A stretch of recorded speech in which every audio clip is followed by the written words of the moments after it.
سورہ نمبر 112 سورۃ الاخلاص، آیت نمبر 1۔ قل هو اللہ احد۔ ترجمہ محمد چونگری۔ آپ کہہ دیجئے کہ وہ اللہ تعالیٰ ایک ہی ہے۔ تفسیر مفتی تقی عثمانی۔ بعض کافروں نے حضور اقدس صلی اللہ علیہ وسلم سے پوچھا تھا کہ آپ جس خدا کی عبادت کرتے ہیں وہ کیسا ہے، اس کا حسب نسب بیان کر کے اس کا تعارف تو کرائیے۔ اس کے جواب میں یہ صورت نازل ہوئی۔ یہ قرآن کریم کے لفظ احد کا ترجمہ کرنے کی کوشش کی گئی ہے۔ صرف ایک کا لفظ اس کے پورے معنی ظاہر نہیں کرتا۔ ہر لحاظ سے ایک ہونے کا مطلب یہ ہے کہ اس کی ذات اس طرح ایک ہے کہ اس کے نہ اجزاء ہیں نہ حصے ہیں، اور نہ اس کی صفات کسی اور میں پائی جاتی ہیں۔ وہ اپنی ذات میں بھی ایک ہے اور اپنی صفات میں بھی۔ سورہ نمبر 112 سورۃ الاخلاص، آیت نمبر 2۔ اللہ الصمد۔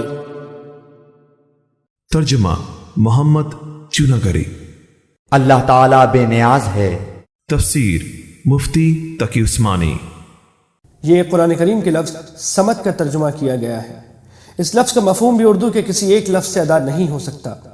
عربی میں صمد اس کو کہتے ہیں جس سے سب لوگ اپنی مشکلات میں مدد لینے کے لیے رجوع کرتے ہوں اور سب اس کے محتاج ہوں اور وہ خود کسی کا محتاج نہ ہو۔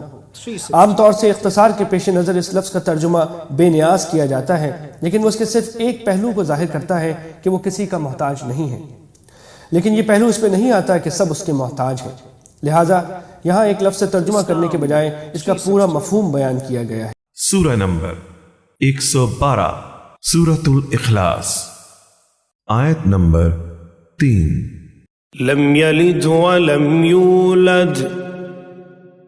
ترجمہ محمد چونگری۔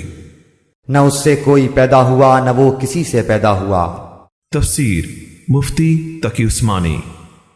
یہ ان لوگوں کی تردید ہے جو فرشتوں کو اللہ تعالیٰ کی بیٹیاں کہتے تھے، یا حضرت عیسیٰ یا حضرت عزیر علیہ السلام کو اللہ تعالیٰ کا بیٹا قرار دیتے تھے۔ اپنے والدین کے لیے اجر و ثواب کا۔ سورہ نمبر 112 سورۃ الاخلاص، آیت نمبر 4۔ ولم یکن له کفوا احد۔ ترجمہ محمد چونگری۔ اور نہ کوئی اس کا ہمسر ہے۔ تفسیر مفتی تقی عثمانی۔ یعنی کوئی نہیں ہے جو کسی معاملے میں اس کی برابری یا ہمسری کر سکے۔ اس سورت کی ان 4 مختصر آیتوں میں اللہ تعالیٰ کی توحید کو انتہائی جامع انداز میں بیان فرمایا گیا ہے۔ پہلی آیت میں ان کی تردید ہے جو ایک سے زیادہ خداؤں کے قائل ہیں۔ دوسری آیت میں ان کی تردید ہے جو اللہ تعالیٰ کو ماننے کے باوجود کسی اور کو اپنا مشکل کشا، کارساز یا حاجت روا قرار دیتے ہیں۔